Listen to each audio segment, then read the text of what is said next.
Sports Show, going live from Super Bowl 58 right here in Las Vegas, Mandela Bay. I know you're on YouTube watching this. Like, subscribe, and comment and share, of course, because, hey, right, man, we got a special guest in the building, don't we? Yeah, we certainly do. We have Mr. Mike Waters. Mike Waters is a speaker, author, trainer, elite performance coach. Mike Waters, welcome to Real Deal Sports Show. Man, I appreciate it, gentlemen. I've been waiting for this one. And you know, we've been waiting on you, man. We've been here since Sunday, but you born and raised there. You know what I'm saying? I'm out here from Vegas. I'm in the backyard. What does it mean to have the Super Bowl right here in Vegas? What does that mean for the city? You know, for the city, I think it's big, man. I mean, obviously, Vegas is used to hosting New Year's and all the big events, but to see the sports culture grow the way it has, and now with the Allegiant Stadium, the Raiders, and now Super Bowl Sunday, can't beat it. Can't beat it. That's right. We live it. What type of difference do you feel this week? So far, I know it's early in the week right now. Yeah. How does it feel this week? I think the energy has been crazy, man. I think the energy has really been on another level, in a sense of just, all around, not just on the strip, but even in the grocery stores. It seems like the jerseys are out more. The culture of it is really embracing the Super Bowl, man. So I've been excited about it for sure. Now, former player as well, UNLV running back. Now, talk to me a little about that experience and how your experience as an athlete shaped you into who you are and what you've built today. Oh, 100%. And like I said, I grew up in Southern California. That's where I played high school ball. Transferred to UNLV, played under the legendary Coach John Robinson. Yes, indeed. So that was great, man. Great experience. And what I love most about it is when I got done playing, I started a business called Phase One Sports that helps athletes get scholarships. That was the whole mission, because I had taken kind of the long path to it out of high school, multiple scholarship offers, didn't qualify because I didn't qualify academically.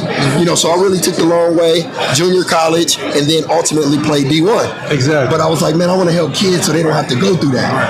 So I started a business at that time, and that really has been, what I've been doing for the last 20 years. And now we work from youth all the way up to retired pros. Oh, excellent. Yeah. Now, what do you say to the kids that do have a setback like that? Maybe their grades aren't good enough to get into a UNLV, for example, or they have to go to community college route to get started. What do you say? What do you say to those young people? Yeah. I mean, first of all, I would do a little research. Look at how many pro athletes have came out of junior colleges. Because people like to, frown upon it. Oh, you have to go to JUCO. But if you really look at the NFL rosters, a lot of athletes had to take that route. Some because of grades, some because of financial issues, some got in some trouble, all different areas.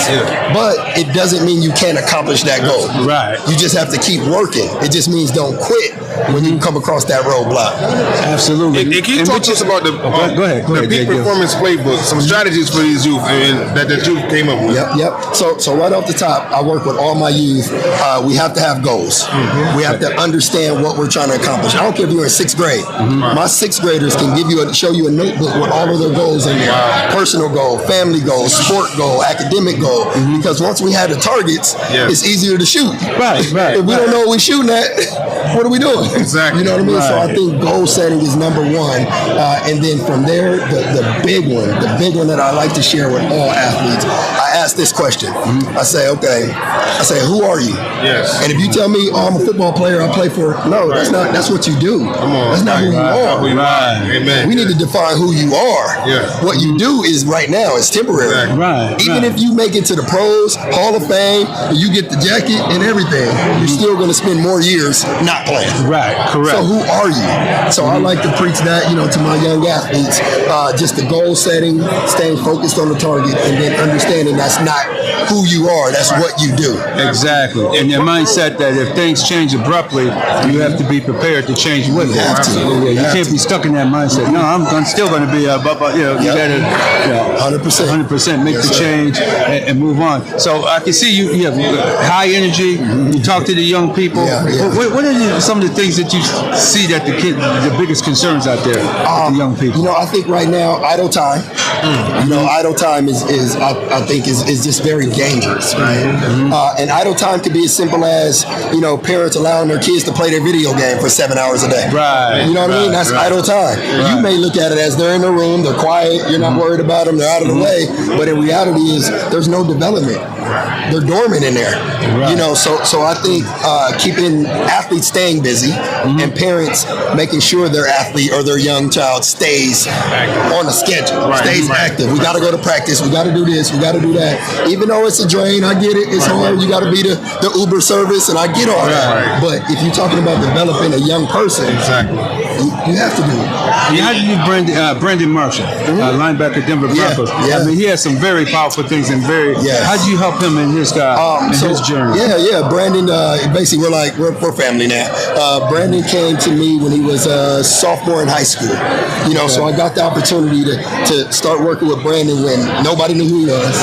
He wasn't no 4-star, 5-star athlete. He wasn't just chiseled statue that everybody's like, oh, he's the next great thing. He was a young kid that wanted to work.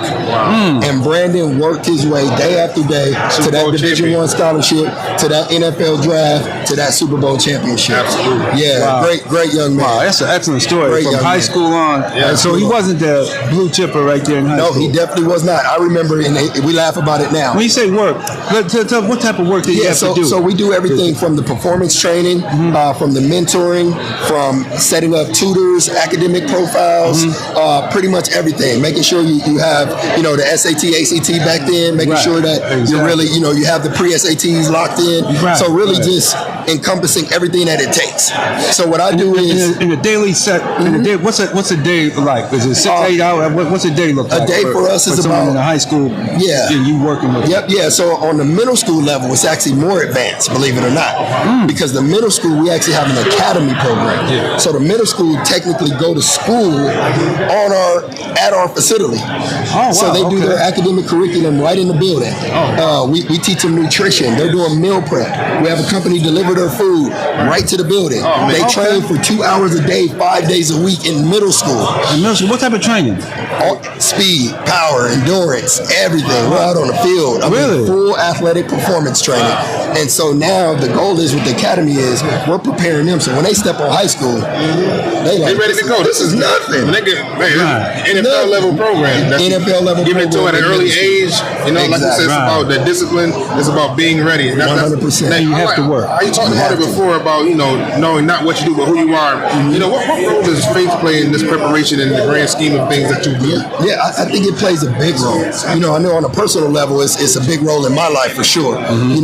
So I think it's more about faith comes in, and I'll sum it up like this: being spiritually grounded, understanding that there's a source that's larger than you, and whatever gifts you've been given, you have a responsibility. Now you might be 12, 13, 14. We figuring it out, but as you figure it out, there's a level of responsibility. You know what I mean? So I think, and a lot of my athletes have really adopted the mindset completely to where they're doing community work. They're volunteering at their churches. They're doing a lot of stuff that I see, and I'm like, you get it. You get it.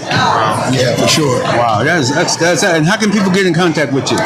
For me, the best way is on Instagram, which is at Mike Waters Official.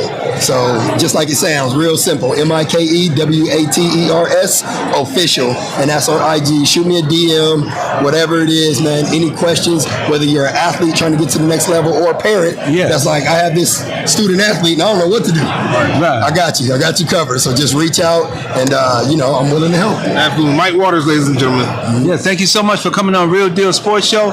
Like us, subscribe to it on YouTube, On Stage Plus Television as well. Don't forget to comment and share, and of course, watch it on Stage Plus Television, where you can get it right on Roku. The app, you download it right on Roku. There you go. That's right. Like us, share us. Let's do it. All right.